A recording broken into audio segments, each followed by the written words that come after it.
Evening, and welcome to the regular meeting of the Council of the City of Long Beach, held Tuesday, November 19th, 2024 at 7 p.m. We'll have a roll call. Councilmember Bendo. Present. Councilmember Lester. Here.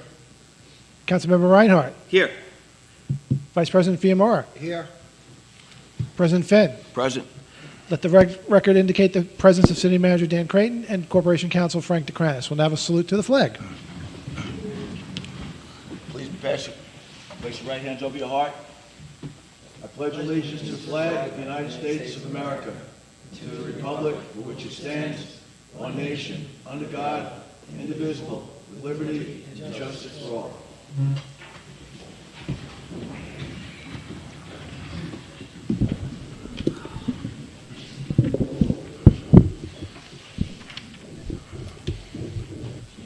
We're good, we're on?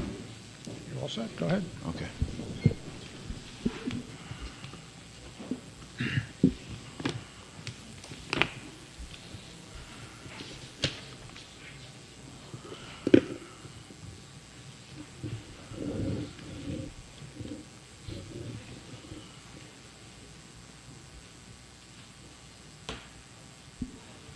Okay. Good evening, everyone, and welcome to our second City Council meeting of the month of November.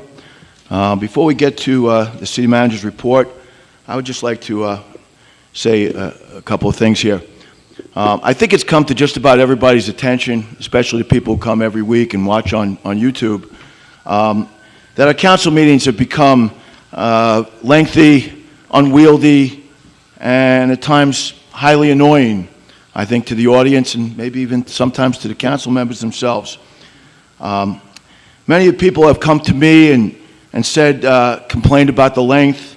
They say that after coming home from work and rushing over to the City Hall to be at the meeting at 7 o'clock, only to sit through hours of discussion and endless bloviating, maybe they didn't use those words, they just didn't feel up to coming to the meetings. Others cite the sheer length of time it takes to get to the good and welfare segment of the meeting, and the only reason why they are attending is because they want to bring something to the attention of the council for some sort of resolution. You know, they often have to go home before they get to speak to the council, and that was the point they wanted to come for. Some of this is unavoidable. It's the council's job to discuss, deliberate, and resolve issues, usually by voting on the agenda items. And naturally, the council members have legitimate and pertinent questions regarding the issues that are presented in the agenda on any given night. Those questions must be posed and answered so that the council can deliberate with all the facts, or at least the information, or as much as they can have. But there are times when the questioning veers away from what some people consider pertinent and necessary and becomes showcasing, perhaps, and unnecessary. And I think we're all guilty of it at some point. As always, beauty is in the eye of the beholder. Many on the council already have the answers to the pertinent questions because they have either emailed or talked to or called or visited some of the commissioners or the city manager or the controller to ask them questions. We get this agenda on Friday, and most of you know that as well because you guys are here, and we have time to look at it and research it and try to get the answers to what's involved. But also, many on the council do email in advance and ask questions of the commissioners and the other city employees, and they have the answers and they know a lot of the information. Of course, these questions also need to be asked in front of the audience so that the public knows what's going on. But at some point, when the questioning starts to become arcane and abstruse, you can see the eyes rolling in the back of the head. The eye rolls happen. You can see it, I can see it from here, and you could probably see it from where you're sitting. I think it's not asking too much of any council person to try and pose the questions in advance through the usual methods, as I said, an email, stop by the office, call a person on the phone, speak to them. Not all these questions need to be asked at the meeting. This is the spirit of trying to keep the meeting moving at a pace that won't scare people away from what's supposed to be a democratic process. The council itself has a hand in all this as well. Sometimes the discussions become bogged down in semantics and showmanship. Some might say, like right now, like what I'm doing. For example, we had a meeting October 15th. A situation arose in which a couple of members took issue with certain wording in the resolution under discussion. To most people, it must have seemed a minor issue. However, the council members would not approve the resolution with this wording. The wording was resolved that said agreement shall contain such other terms and conditions as the city manager shall deem proper. So I watched it on YouTube a couple nights ago again. The discussion lasted way too long, and the eyes were beginning to roll. The issue, I believe, is that the council members did not want to provide the city manager with the discretion in coming to an agreement, and that's inherent in that clause. They opined that it's the duty of the council members to control the city manager and make sure that all parts of the resolution or agreement were known to the council members, which I agree with it. They did not believe that the city manager should approve or substitute different terms as he saw proper or fit. And of course, that's the right of any council person. But is it effective and necessary? We went on about this for a long time. So after a great deal of research, it turns out that the wording in that resolution resolved that said agreement shall contain such other terms and conditions as the city manager shall deem proper. That's been used on 17 different resolutions over the last 4 years. In fact, 4 resolutions included that wording in the years 2022 and 2023. And both of the council members approved those resolutions. So 17 resolutions had that wording, but we argued about it for about 20 minutes. This is what we're trying to avoid. We're trying to avoid these unnecessary arguments. So I think we beat that one to death.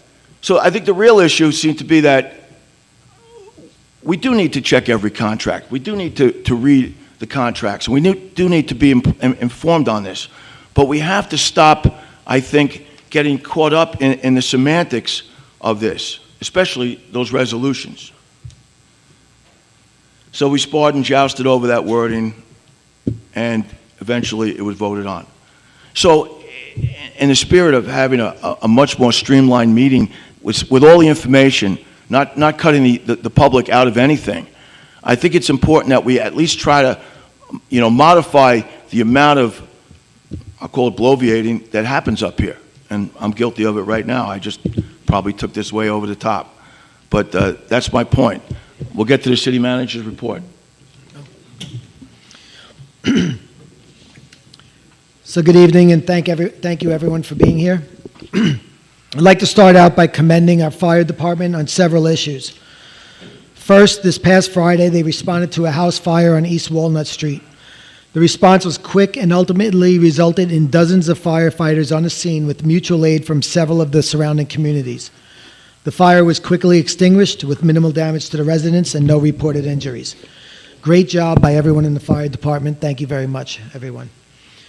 Also, as everyone is aware, there are significant brush fires in Orange County and elsewhere around the region. Orange County was very helpful to our community after Hurricane Sandy and recently called for mutual aid to help with the brush fires that are growing out of control. A crew of 5 Class A firefighters were dispatched to help Orange County deal with the significant wildfire impacting their community.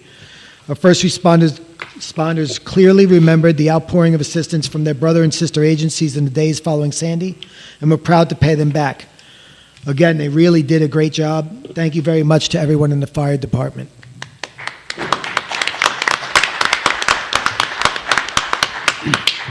On another note, our Department of Parks and Recreation had a hugely successful turkey trot race on Sunday. I guess the weather really helped out. Approximately 600 adults and children participated in what was a beautiful morning.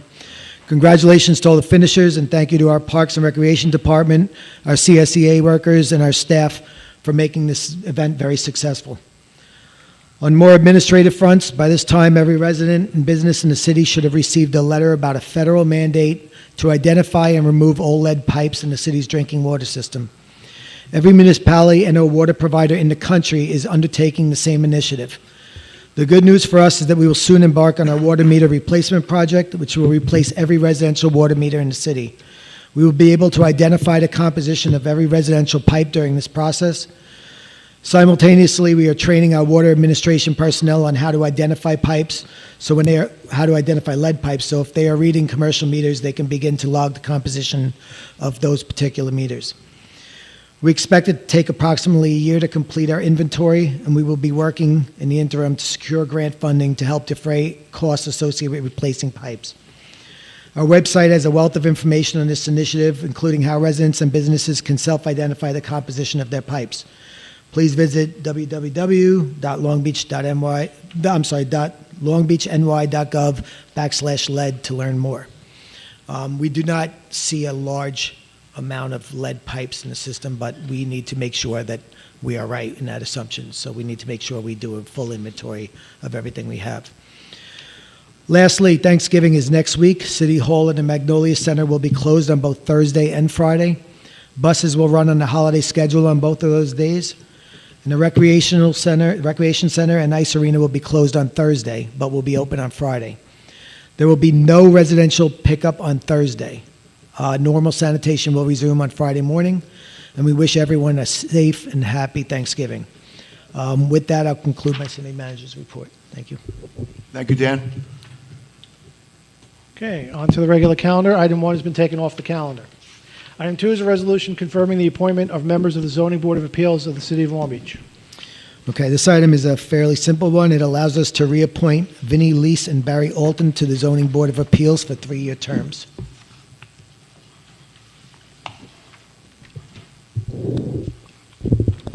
We have commentary from the council. No, Vinny and Barry are two great members of the zoning board, and I welcome them to another 3 years. Were the open positions, since the terms were up, were they posted if other people wanted to apply? I believe there's always a continuous opening for all boards, but no, these were not separated and specifically posted. Okay, so we determined we wanted to renew them. We think they've done a great job. They're volunteers on the board. We think they've been exceptional on their time on the board, and we'd like to keep them on the board. Okay, who's we? Me. Okay. All right, thank you. I will point out they were appointed under the previous administration as well. Okay. Comments, questions from the public? All right, thank you. Close that one. Item 3 is a resolution authorizing the city manager to accept a grant for the police department. All right, this item allows the police department to accept a grant from the New York State Governor's Traffic Safety Committee for $26,400. This grant will be used for seatbelt enforcement, safety, and other traffic-related initiatives.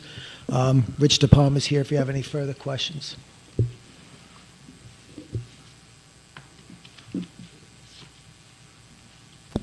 Just Questions? real quick, Commissioner. So for the most part, this is covering like overtime to do seatbelt checks, or is that the majority of it? Correct. Yes, it covers overtime expenses for various traffic-related overtime, click it or ticket campaign, and things like that. Okay, thank you. Any other questions? I'm sorry, so we put out seatbelt checks on overtime? That's not something that's done normally in the policing? We do both. We do seatbelt checks all the time, but there are initiatives that the state has, the click it and ticket and campaign, for instance, where we go out and specifically look for seatbelt violations on overtime. So this is paying for the overtime? Yes, sir. Okay, thanks. John? Chris? Questions from the public? Comments?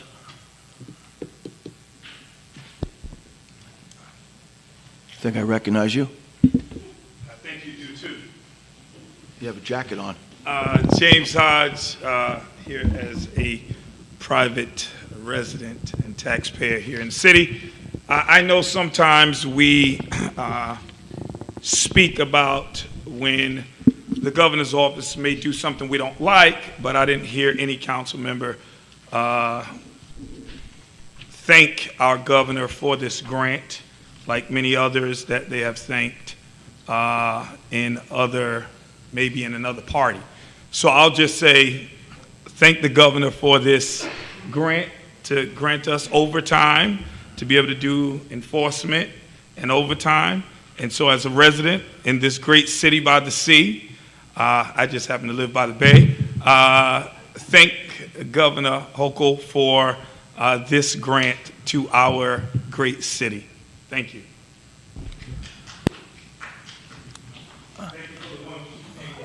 I guess if we approve it, we'll thank her. Thank you. Thanks, Anybody Rich. else from the public? All right, thank you. Close that. Item 4 is a resolution authorizing the city controller to enter into the Metropolitan Commercial Bank Demand Deposit Marketplace Program. Okay. This item allows the comptroller to enter into an agreement with the Metropolitan Commercial Bank Demand Deposit Marketplace Program. This program currently yields a higher rate than our current program and allows us to diversify our investment portfolio. Ina Resnick is here if you have any further questions regarding this issue. Question, John? Sure, I'll go first. Ina, can you tell us how much is going to be deposited in the money market account and how much in the checking account?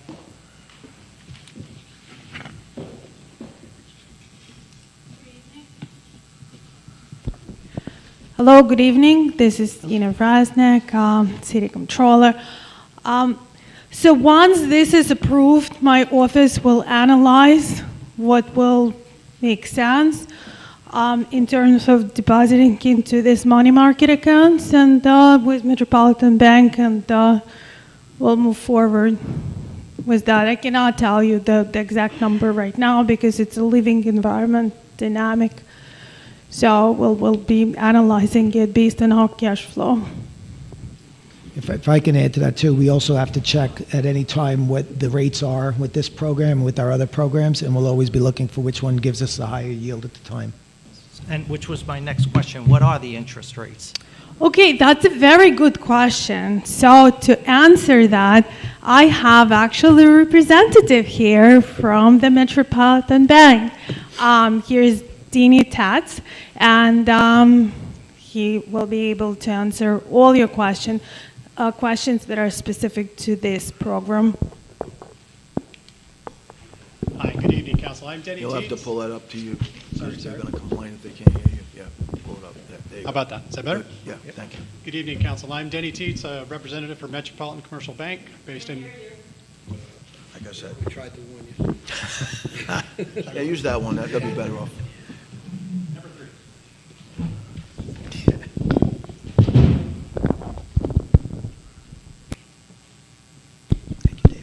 Okay, how about now? Yes, thank you. Sorry about that. Good evening, Council. I'm Denny Teets, representative for Metropolitan Commercial Bank based in Manhattan. The question that was just raised, what the current rates were, our current yield is 4.80. This is a fully liquid account. We strive to make sure we're in line with our competition. It is tied to what the Fed Reserve is doing. So as they make decisions in the Open Market Committee, the rate will change, but it should be fully transparent to you to track at all times without calling me, but you're more than welcome to call me at any time. And that 4.8, that's on the money market? That is on the money market. The Okay, checking what- account would not be an interest-bearing account. So it's not interest-bearing? The checking account is not. The money market is. Okay.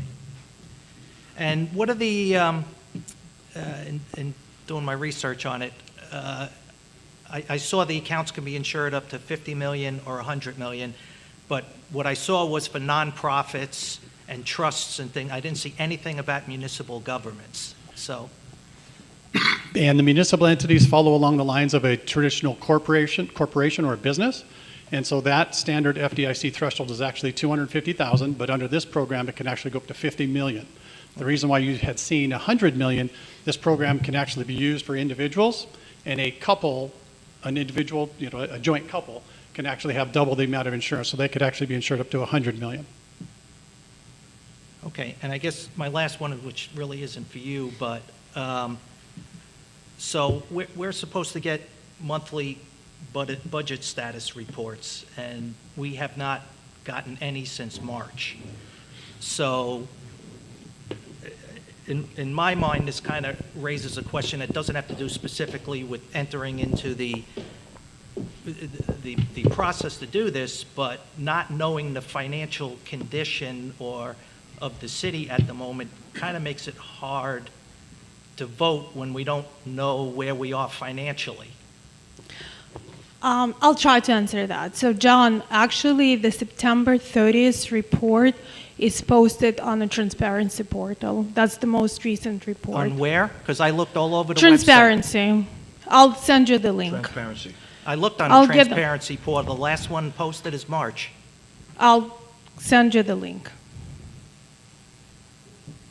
Okay. Oh, okay. I got the mumble. All right, thank you. But if we could get those, it's, Should I answer that? Since you heard the mumble, we checked it today, right? And it's been up there. So, I mean, it's. I will double check. I know that I requested for it to be posted on the portal, and I believe it was posted on the portal. It was submitted beginning of October. I have not checked it since then, but Okay. I will double check and make sure that you have it. and like I said, it's related to this, but not specific to. Okay. I'm just saying, it's, Sure, it makes but it a it little was- hard for me to, if I don't know It was where we are prepared- financially approving investing money. So yeah, these numbers are unaudited, obviously, whatever you receive in the year-to-date budget to actual report. I believe that soon, hopefully in the next 60 days, you will receive the results of the audit for the fiscal year 2024. So that probably should give you some sort of an insight into how city operated through June 30th. And as I said, I'm going to go take a look right now on the portal. And I have these reports in a PDF format, which I will send to all the city council right now. And we'll make sure that they're available on the portal for everybody else. How's And that? If I can add to this too, you were not approving the ability of a certain dollar value to be invested in this vehicle. It's approving the ability to invest in this vehicle, whether it goes into one vehicle or another vehicle. So we're not saying we want approval to put $2 million into this account. We're approving the ability to enter into an agreement with this group to put money in there if we so choose that it's the right vehicle to put our money in. It's not necessarily that we're not asking for $2 million to go in there, $4 million to go in there, $3 million, whatever number you're talking about. So I don't think it would change anything other than having the ability to invest in another vehicle. I don't know if I agree with that. Again, it's incumbent upon, depending on your view as a council person, but for me, it's incumbent on me to have an understanding of the city's financial condition, especially if I'm being asked to approve an investment mechanism. Now, to your point, the investment mechanism is separate from whether we have $5 in the bank or $100 in the bank. But if somebody's asking me to approve the ability to make investments, it'd be nice to know what we have to invest. I just want to point out we have the ability to invest in other vehicles that are already I options for understand us. that. This is a new one.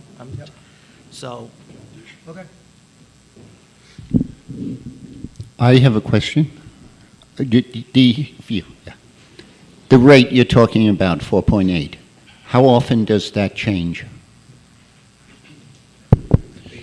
That rate only changes if the Fed Open Market Committee makes a change in the federal funds rate. So you can invest that for unlimited period of time? I mean, there's no term for it? Correct. You as our customer it's not a term obligation, it's a daily liquid account. Right. Your team has access daily till 5:30 at night, Monday through Friday. Mm-hmm. And Ina, the money that's invested there, how much total did we invest in funds like this last year? Do you remember?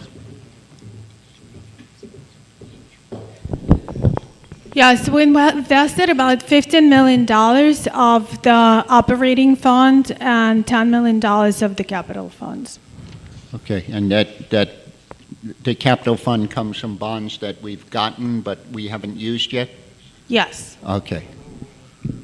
Thank you. And Ina, just so you know, we just checked, there's the latest one that's actually on the transparency portal, it's visible on there, is March of '24. So we need to make sure it's, I will send you the September because I have it in the heart. I don't know why it's not there. It's supposed to be there.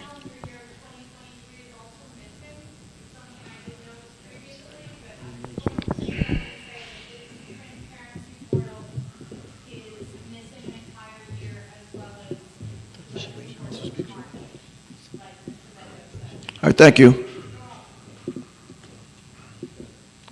Any other questions? Questions from the public in the back? Now you got to come up to the front. We can, but you have to come up to the front.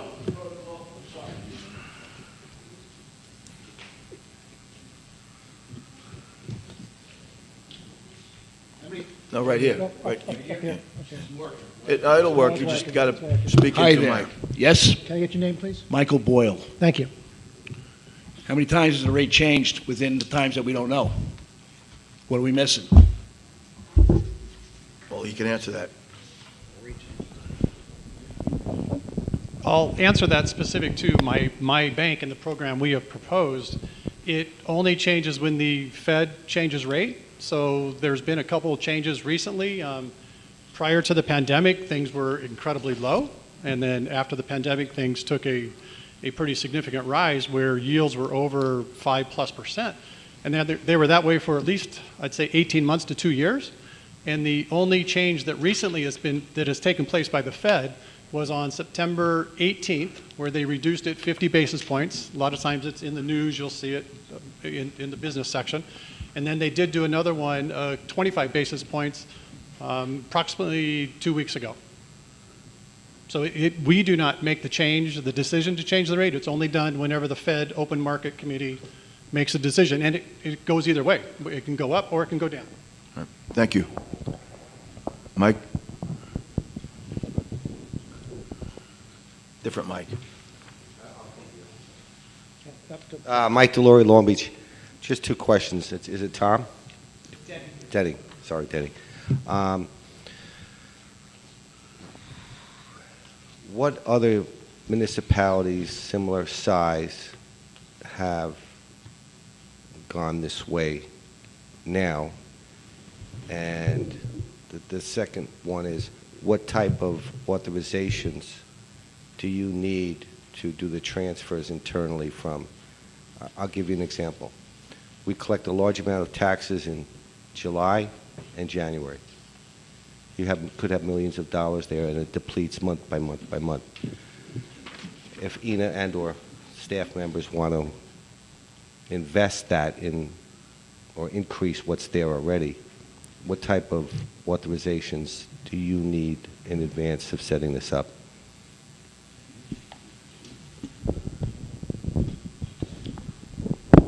Okay, both great questions. Let me take the second one first. I do not need any advance warning at all. So that works both ways. If you want to have additional funds come into the bank, it's a liquid account. So you can bring them in today, and if you needed to take them out tomorrow, you can do that. Same way when the money goes out, we would love for you to give us a heads up if a large sum is going out, but it's not a requirement. Your team, the accounting team, is going to have full control of the funds. It's not like you have to send a letter to us asking to withdraw the money. The team here is in control of it. So we provide an online access to that. We have a multitude of different security profiles that you get to adopt, whether one person's involved, two people involved, three people. We typically have it to where the money coming out of us goes back to your main bank account into your operating account so that you're not paying third parties. So that often is the other question. And then you mentioned other programs. I don't know about similar size. There's some that might be considered larger, but I figured this question might get asked. A couple of the local ones that are that I think everybody will understand might not be villages or cities, but maybe the school districts that can reference this as well. They're pretty good size. Baldwin, we have as a client, Malvern, Belmore, Merrick. As far as some of the other larger towns and villages, we have Great Neck. We just got approved by Northport. There's a pretty significant town in Westchester known as Town of North Castle. They push the upper limits. Several other school districts on Long Island have very large budgets, and we're at that $50 million mark on behalf of them. I don't envision us hitting that here, but if you have the need for it, we could handle it. Thank you. Thanks, Mike. Thank you. James?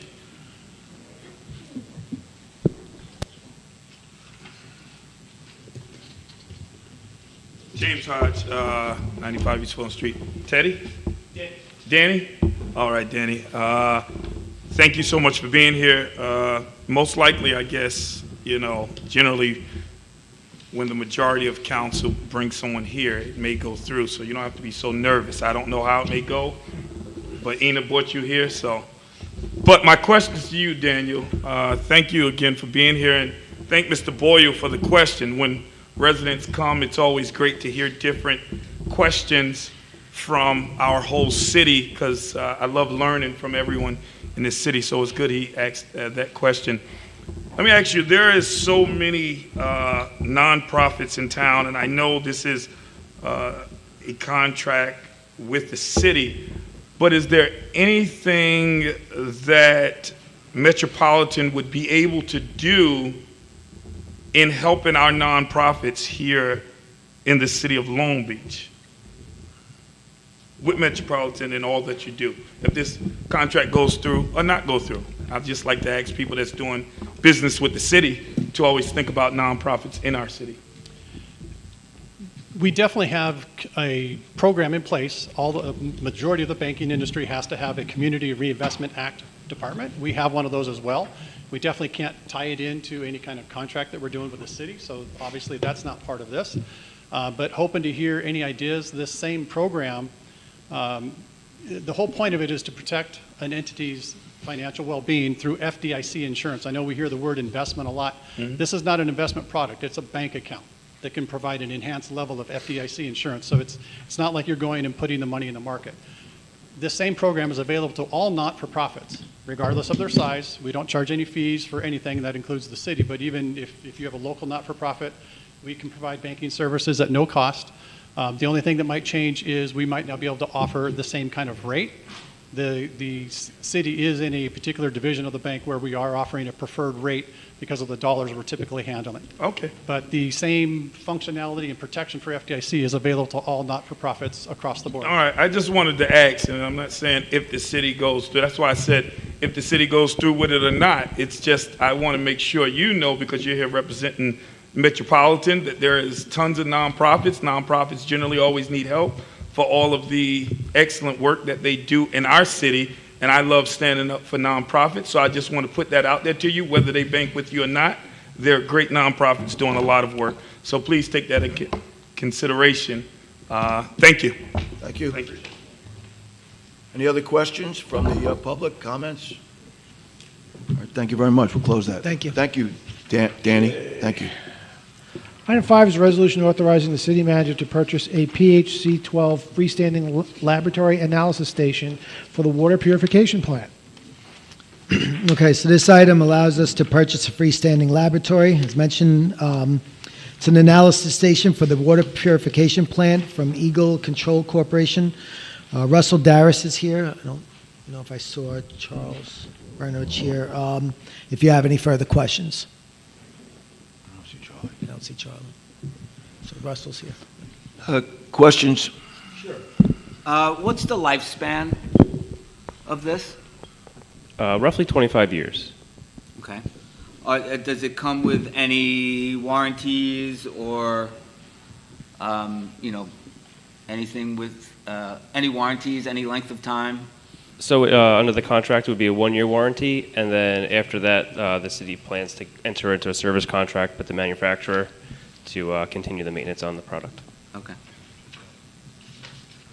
And how much is the maintenance contract? I don't have a price on that. Okay.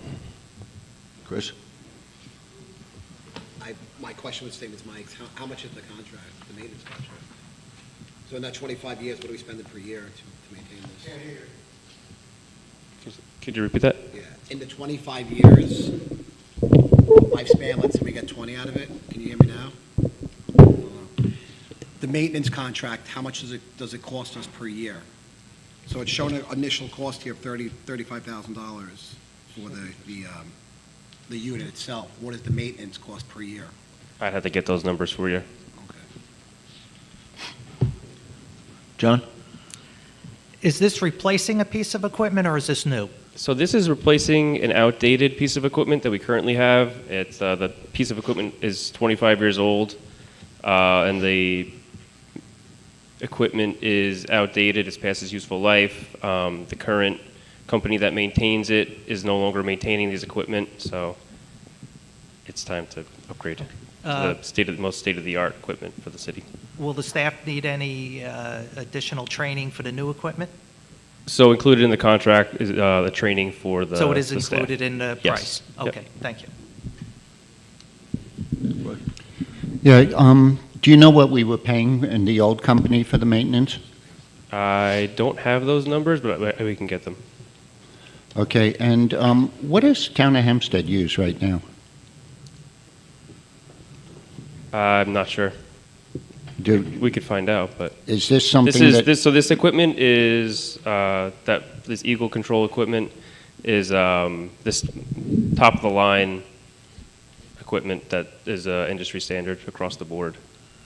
But is this something that where there could be some sort of municipal sharing? Like an IMA? Excuse me? Like an IMA? No, just, that the same company, the one piece of equipment can be used by Town of Hempstead, let's say? No, this is solely for the city of Long Beach. No, I understand, but it's testing water, right? Well, it's testing the pH and the chlorine levels for the water that's produced through the city of Long Beach water purification plant. And it's not an outside lab, it's a lab on site. Right. Right. But when you say freestanding, that means it's not connected, correct? It is connected to the building. It's its own unit. So freestanding doesn't, all right. Okay, thanks. If you can It's not get us- portable, if that's your question. Yes. If you could get us the cost of the service contract, that'd be great. Yeah, we can get those numbers for you. All right, thanks. Question from the public, comments? Thank you, guys. Okay. Thanks, Russell. Close that. Item 6 is a resolution authorizing publication for hearing of an ordinance to amend the Code of Ordinances of the City of Long Beach regarding administration. This item is a publication only. A hearing will be held on December 3rd at 7 p.m. I believe we have a motion to make a correction on this item. Yes, if I could find it.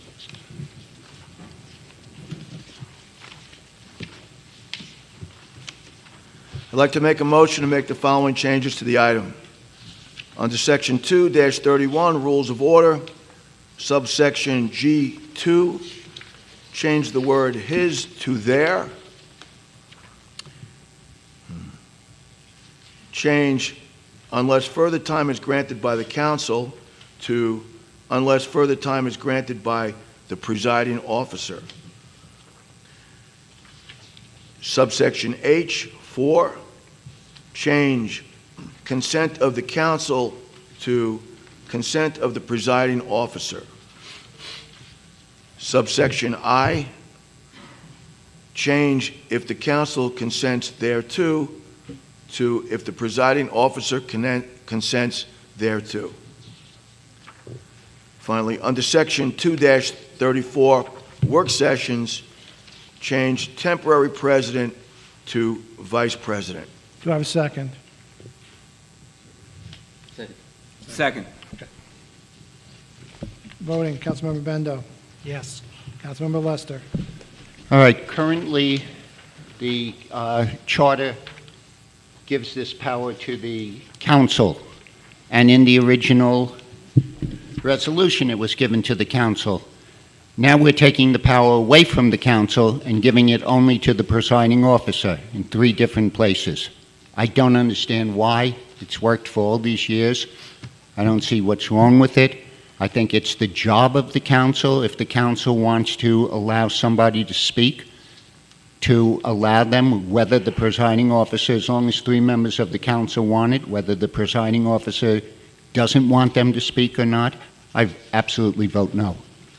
Councilmember Reinhardt. Yes. Vice President Fiamora. Yes. President Finn. I vote yes because I think we need to have a little bit more decorum, and we need to actually keep these meetings moving along in a more timely fashion. So I vote yes. Item 7 is a resolution authorizing publication for hearing of a local law amending the charter of the City of Long Beach regarding the City Council. This item is for publication only, and hearing will be held on December 3rd at 7 p.m. Item 8 is approval of minutes of prior meeting of October 15th, 2024. Do I have a motion? So moved. Second. Voting, Councilmember Bendo. Yes. Councilmember Lester. Yes. Councilmember Reinhardt. Yes. Vice President Fiamora. Yes. President Finn. Yes. Okay, on to the voting. Oops. Come on. There we go. Okay, so we start with item 2, a resolution confirming the appointment of members to the Zoning Board of Appeals of the City of Long Beach. Who will introduce and move the adoption of this item? I will. I'll second it. Okay. Voting, Councilmember Bendo. Yes. Councilmember Lester. Yes. Councilmember Reinhardt. Yes. Vice President Fiamora. Yes. President Finn. Yes. Item 3 is a resolution authorizing the city manager to accept a grant for the police department. Who will introduce and move the adoption of this item? I will. I'll second it. Thank you. Voting, Councilmember Bendo. Thank you to the Governor's Traffic Safety Committee. Yes. Councilmember Lester. Yes. Councilmember Reinhardt. And thank you to the City of Long Beach officers who are going to execute. Yes. Vice President Fiamora. Yes. President Finn. Yes, I think this will enhance what is already a great police department. Item 4 is a resolution authorizing the city controller to enter into the Metropolitan Commercial Bank Demand Deposit Marketplace Program. Introduce and move the adoption of this item. I will. I'll second it. Voting, Councilmember Bendo. Yes. Councilmember Lester. Yes. Councilmember Reinhardt. Yes. Vice President Fiamora. Yes. President Finn. Yes. Item 5 is a resolution authorizing the city manager to purchase a PHC-12 freestanding laboratory analysis station for the water purification plant. Introduce and move the adoption of this item. I will. Second. Second. Voting, Councilmember Bendo. Yes. Councilmember Lester. I'm very uneasy purchasing something that we don't know what it's going to cost for the next 25 years. Here we have something that has a 25-year lifespan, a 1-year guarantee, and then a maintenance contract, and we have no idea how much that maintenance contract is going to cost. So I vote no. Councilmember Reinhardt. Yes. Vice President Fiamora. Yes, so I just want to add to Roy's concern. I had the same concern, but I was texting with somebody who's familiar with the topic, and it's only a few $100s a year, so I vote yes. President Finn. A few $100. Collaboration. I vote yes. Calibrate the machine. Item 6 is a resolution authorizing publication for hearing of an ordinance to amend the Code of Ordinances of the City of Long Beach regarding administration. Introduce and move the adoption of this item as amended. I will. 6. Second. I'll second it. Sorry. Okay. Councilmember Bendo. So this cleans up some wording that needs to be cleaned up in the charter, but it also changes the way the city council meetings are conducted, and so whoever wrote it never discussed it with the council before putting it on the agenda. The meeting's the purview of the council, so changing the council meeting without discussing it with the council, I have to vote no. Councilmember Lester. Looking at the changes, one of the things that bothers me the most is that the 3 minutes, which have been kind of sacrosanct here, has now been changed. It used to be that the limits of the person's remarks were 3 minutes, and now it's trying to be changed so that the total time is 3 minutes, which means any time responding is taken away from the individual. I really find that offensive. I vote no. Nothing intentional, right? Councilmember Reinhardt.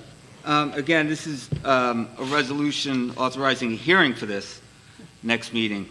So it's, we can all discuss. I vote yes. Councilmember Fiamora. Yeah, I'm voting with Mike. I hear the peanut gallery over there in the crowd just who like to make comments about not knowing, read the resolution before you make comments. It's for, what did Mike just say what it's for? It's for make a decision next week, so I'm voting yes. President Finn. Yes, it is a resolution authorizing publication for hearing, and we will have plenty of time to discuss it. So, absolutely, yes, and I know that you put a lot of work into this, Mr. Fraser, and I appreciate the work you put in. Thank you as well. Okay. Appreciate your work. Item 7 is a resolution authorizing publication for hearing of a local law amending the charter of the City of Long Beach regarding city council. Would you introduce and move the adoption of this item? I will. Second? I will. Voting, Councilmember Bendo. No. Councilmember Lester. No. Councilmember Reinhardt. Yes. Vice President Fiamora. Yes. President Finn. Yes. City Manager's monthly personnel report has been filed by the city clerk. Who will make a motion to close the meeting? I will. I'll second it. Voting, Councilmember Bendo. Yes. Councilmember Lester. Yes. Councilmember Reinhardt. Yes. Vice President Fiamora. Yes. President Finn. Yes.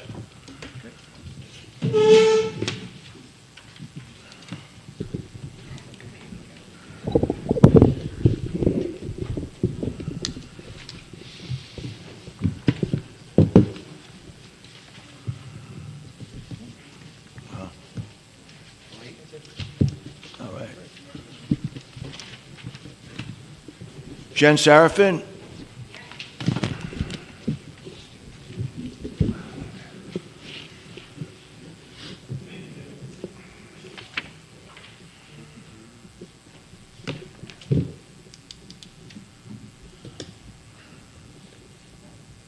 Hi, how are you? Good. How you doing? Jen Sarafin, Long Beach, New York. Anyway, I am here for the same reason I'm always here.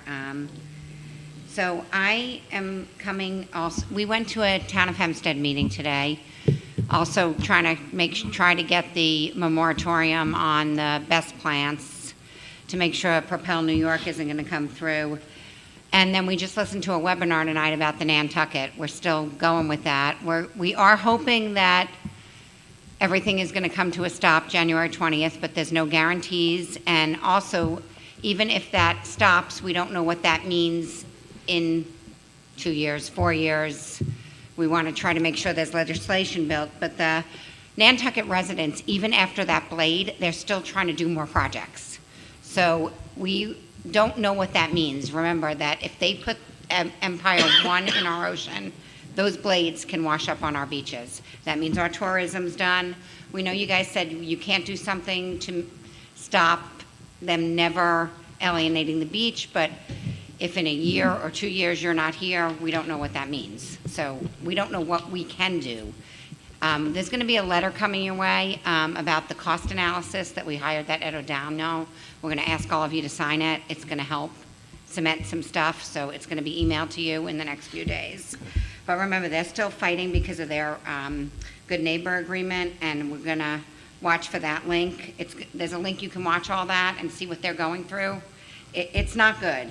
And now Is that Nantucket you're talking about? Yeah, Nantucket. Right. So now also in Uniondale, they're trying to link Propel to have a substation go through there and have the cable land there, and they're bribing them with turkeys. So it's the same playbook that Equinor did to us. They're coming in, they're saying, here's some free turkeys, watch this presentation. It's Vineyard is who it is.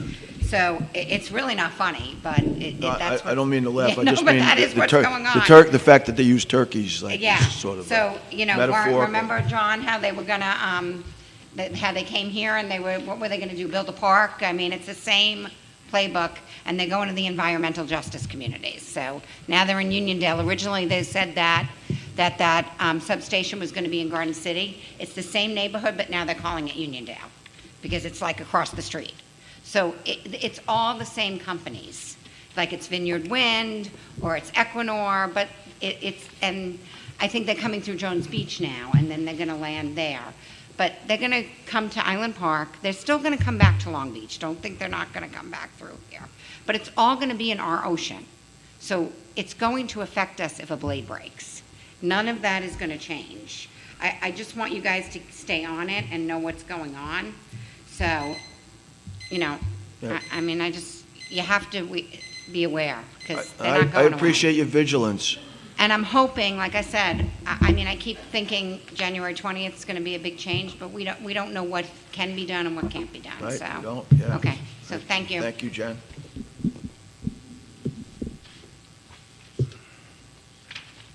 Mike Delory?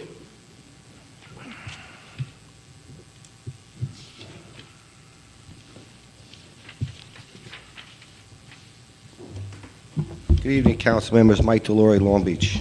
I did submit my questions a week ago in advance, and I was hopeful to have answers before there's no way in the world I can get these asked and answered in 3 minutes.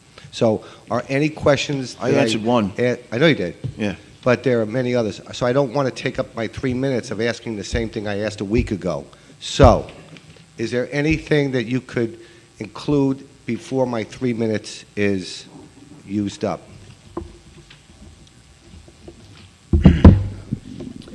So the planning board is still looking to be operational by the end of the year, which is what was in the resolution. How much has been spent on the case for the residential? We have a number for the law firm, but there's multiple cases, so we're breaking down that number. And your breakdown is 2773 Halb is how much? I just said we're breaking down the number. We have one number for the company. We're breaking down the number. We have to go through those numbers. You're saying the I'll get company's those for you. handling Multiple cases. Well, the resolution was adopted for $50,000, and it was broken down for case 2773, which is the Hebrew Academy of Long Beach. Then there was case 3419, which has to do with the, and I'm asking this on behalf of the West Holman Walk Civic Association, too. Yes, we'll So it's get not you the just me. numbers, so I haven't broken down those numbers yet. So we'll get you those numbers, Mike. When do you expect us to receive it? We have a meeting December 4th. Hi, Mike. Mike, how you doing? Frank DeCranis. Hi, Frank. If you call my office tomorrow, call me tomorrow, I'll have it for you exactly with those two resolutions. Right now, I learned about it today. I wasn't on the email, but I didn't learned copy about it thinking That's that- all right, but I will have that for you tomorrow. Okay, and what you'll get me tomorrow, I'll be able to share with people Whatever. wherever. Sure. Okay. Not a problem. Thank you. When will I'm repeating what I asked. Right. How much time do I got, Dave? Yeah, I have no update on the parking study yet. That was your third question. I wish everybody paid attention to the time the way you do. And the This was- mortgage recording tax, Ina, do we have a number on that one, I think? Could you come up here, Ina, and please speak? Thank you.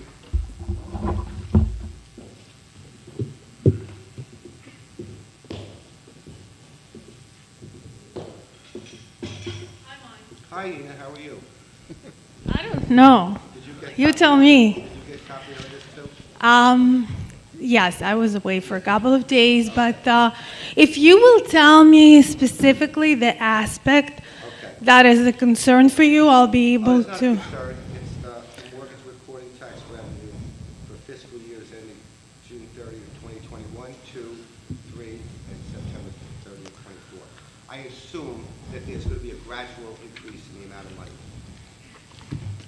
Yes, totally. And then we won't have to collect property taxes.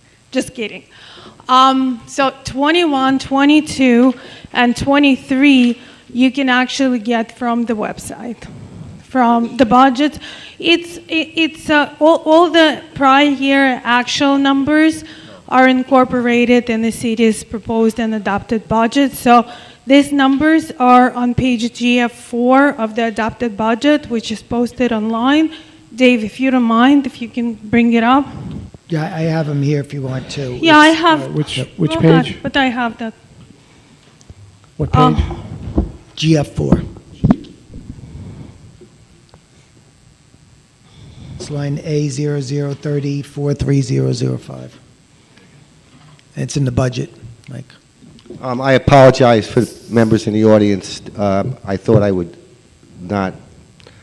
have an answer. For Yes, yes, we do have an answer, but I just want to let you see where you could have gotten an answer from visiting the city's website. So the answer is for the 2021 tax was $2.1 million. I will round it. For 22, it was $2.5 million. For 23, it was $1.2 million. And for the first 3 months of September, I'm not sure if in your municipality you were receiving mortgage tax from the county or not. Mike, yes? Not always timely.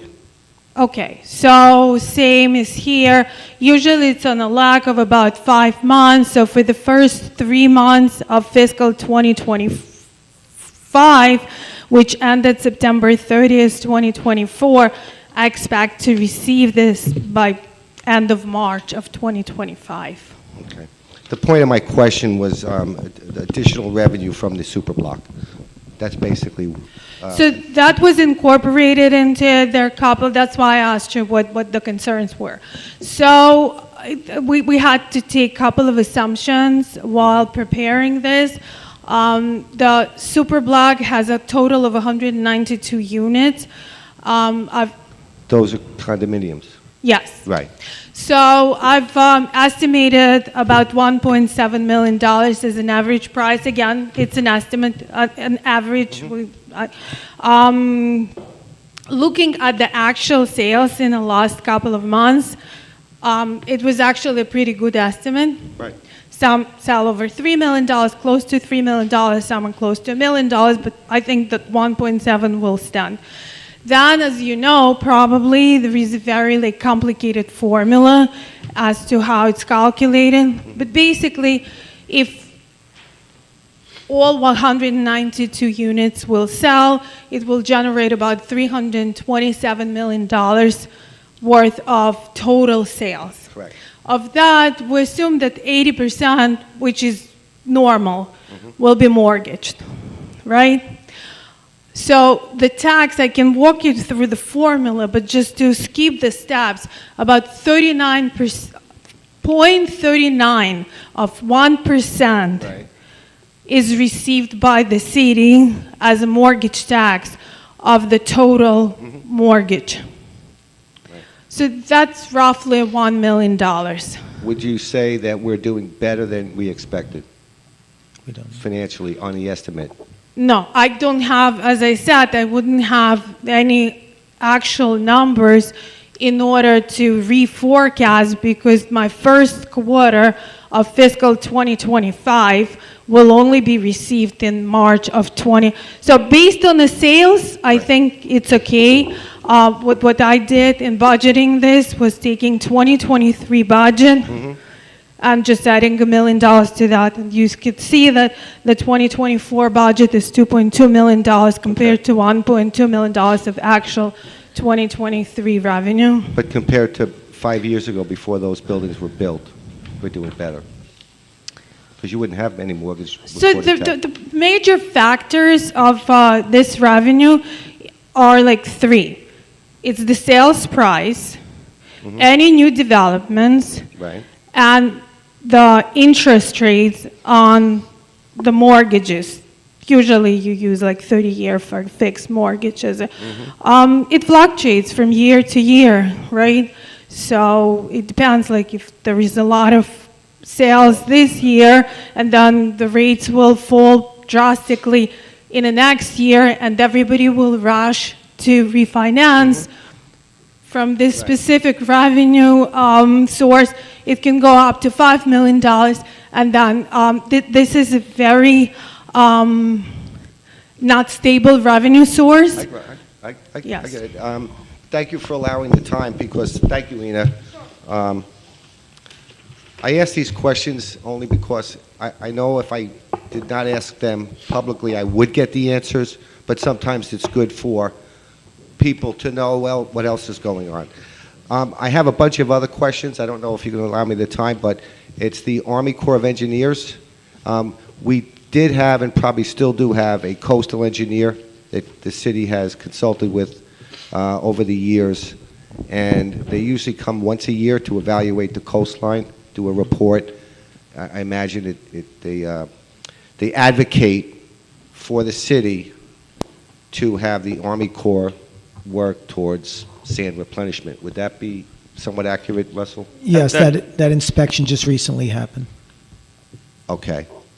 Yeah, so the Army Corps and DEC were just here about 2 weeks ago. They performed their inspection, and they gave us an update. I believe your question was also about the beach renourishment program. Yes. So that's currently in design with the Army Corps. We have a meeting with them coming in the next couple weeks on the schedule moving forward when they're going to actually do the work. I'm sure they said we need a few more rocks on Lindell.